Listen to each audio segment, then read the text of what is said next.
Méditation avec le Père Ange Le Proust. 6e jour. La miséricorde révèle la vérité de notre cœur. De ce principe, il s'ensuit premièrement que la charité ne présuppose pas des prochains pour les aimer, mais c'est elle qui les fait. Qu'elle ne cherche pas les degrés de proximité, mais le besoin et les occasions de se communiquer. La seule primauté, en fait de proximité, appartient à la sensibilité et à la tendresse d'un cœur qui se sent touché des maux d'autrui et attiré à y remédier par son secours et son assistance. C'est pourquoi notre Seigneur ne conseille pas de donner ses biens à d'autres qu'à des pauvres. Matthieu 19, 16, 22. Et s'il ordonne d'aimer le prochain, ce qui semble favoriser l'attachement aux parents, il explique aussitôt que le prochain, c'est tout homme dépouillé de tous les degrés de proximité que le monde estime, pour ne nous y laisser à chercher que la profondeur de ses besoins. Nous devons nous approcher de l'amour du prochain à la lumière de l'Écriture. Dans l'Évangile de Saint Luc, il y a tout un chapitre, le 10e, consacré à l'amour du prochain, à l'hospitalité. C'est un chapitre très éclairant. Le centre de ce chapitre est la question que le légiste pose à Jésus. Et voici qu'un légiste se leva et lui dit pour l'éprouver : « Maître, que dois-je faire pour avoir en héritage la vie éternelle ?» Il lui dit : « Dans la loi, qu'y a-t-il d'écrit ? Que lis-tu » Celui-ci répondit : « Tu aimeras le Seigneur ton Dieu de tout ton cœur, de toute ton âme, de toute ta force et de tout ton esprit, et ton prochain comme toi-même. » Luc 10, 25-27. Nous pouvons constater que le légiste parle de ce qu'il doit faire pour avoir en héritage la vie éternelle. Il ne parle donc qu'en termes d'intérêt, d'efficacité, de réussite, c'est-à-dire de gagner ou d'avoir en héritage la vie éternelle.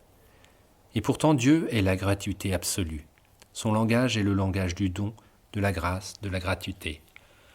Pour nous approcher de Dieu, il nous faut passer de ce que je dois faire pour Dieu à ce que Dieu fait pour moi. Ce que Dieu fait pour nous est premier. Ce que nous devons faire pour lui vient ensuite. C'est la question que Jésus pose aux légistes. Dans l'Écriture, qu'est-il écrit ? Qu'est-ce que Dieu dit dans l'Écriture ? Au légiste de répondre : tu aimeras le Seigneur ton Dieu de tout ton cœur, de toute ton âme, de toute ta force, de tout ton esprit, et ton prochain comme toi-même. L'Écriture ajoute : et ton prochain comme toi-même. Or, le sens du mot proche, prochain, n'était pas explicité dans le commandement du Lévitique 19-18. Le légiste, en posant la question « Qui est mon prochain ? Qui dois-je aimer ?», veut préciser les limites du mot prochain. D'après lui, la loi fait un tri entre les prochains et les autres. Où faut-il poser la limite entre l'un et l'autre ? Le véritable prochain est celui dont le Samaritain n'était que la figure. C'est la conclusion que notre Seigneur semble avoir obtenue du docteur de la loi, en lui apprenant à chercher son véritable prochain dans son véritable bienfaiteur. Et voilà que Jésus va donner le vrai sens du mot prochain et à la fois l'union entre le premier et le deuxième commandement. Et il va le faire avec la parabole du bon Samaritain. Notre Seigneur brosse le tableau suivant. Il montre sur un grand chemin un pauvre blessé à demi-mort. Il expose comme on fait pour les morts afin de connaître leur famille ou leurs proches.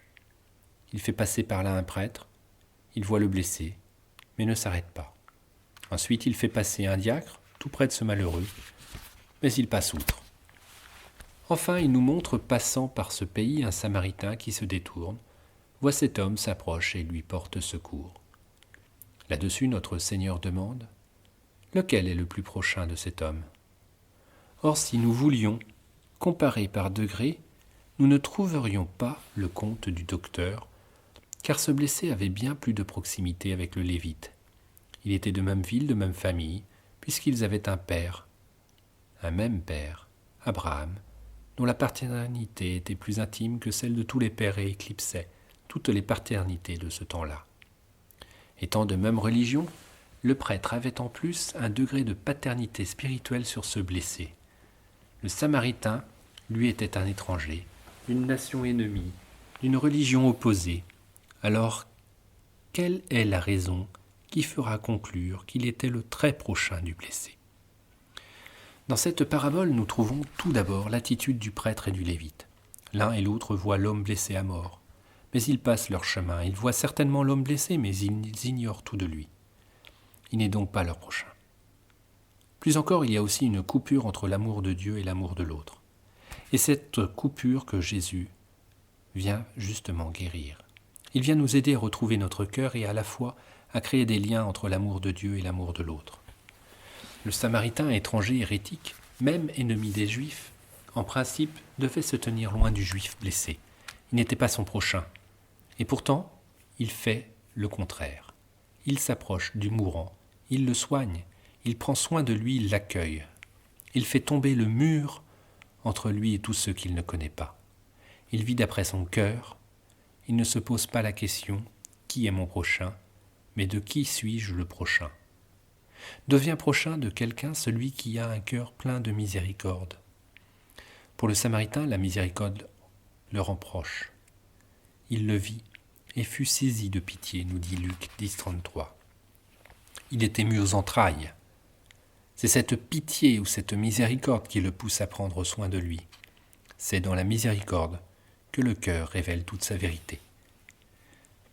Quand un cœur charitable se trouve dans la sphère apitoyante d'un cœur affligé, quand la misère, qui comme l'aimant a un pouvoir d'attraction, trouve un cœur à sa portée, quand ce cœur charitable trouve moyen de secourir et d'agir utilement pour soulager un misérable, essuyer ses larmes, c'est alors qu'ont lieu les véritables approches, le vrai toucher des cœurs. Voilà le degré de proximité chrétienne. Il consiste dans la communication réciproque entre deux cœurs, dont l'indigence de l'un provoque la compassion de l'autre, à cause de l'attraction qu'exercent la misère et la nécessité. L'un fait couler de son côté sa vertu bienfaisante dans le vide que creuse le besoin ou la misère dans l'autre. L'union entre notre cœur et le cœur de Dieu, entre l'accueil des autres et l'accueil de Dieu, est un thème auquel il nous faut accorder une très grande importance. C'est le centre de tout l'enseignement de Jésus. La façon dont le commandement d'aimer le prochain est exprimé renferme plusieurs difficultés. La première concerne l'enchaînement et le rang qui mettent le prochain comme l'objet premier à aimer après Dieu. La seconde concerne l'explication de ces mots, le très prochain, qui est un superlatif. Il s'agit de savoir qui est le très prochain. Si nous pouvions dire que c'est nous-mêmes qui sommes ce très prochain, il serait aisé de voir pourquoi le prochain doit être aimé immédiatement après Dieu. En effet, il n'y a rien de si proche de nous que nous-mêmes. Je précise, au moins après Dieu, parce que, dit saint Augustin, Dieu nous est plus intime et plus intérieur que notre intérieur même. Dieu est le fond de notre être, la vie est le principe intérieur qui soutient et anime notre vie. Il est l'âme de notre âme, la moelle de notre substance. Mais après Dieu, rien ne nous est si proche que nous-mêmes.